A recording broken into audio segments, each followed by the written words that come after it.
भूपती ईशान पुत्र गणपती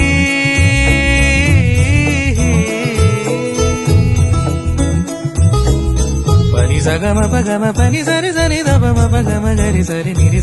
नि सरि सरि गरि गम गम पगम पनी गौरी सुत भूपती ईशान पुत्र गणपती एकदंत दयावंत चार भुजधारी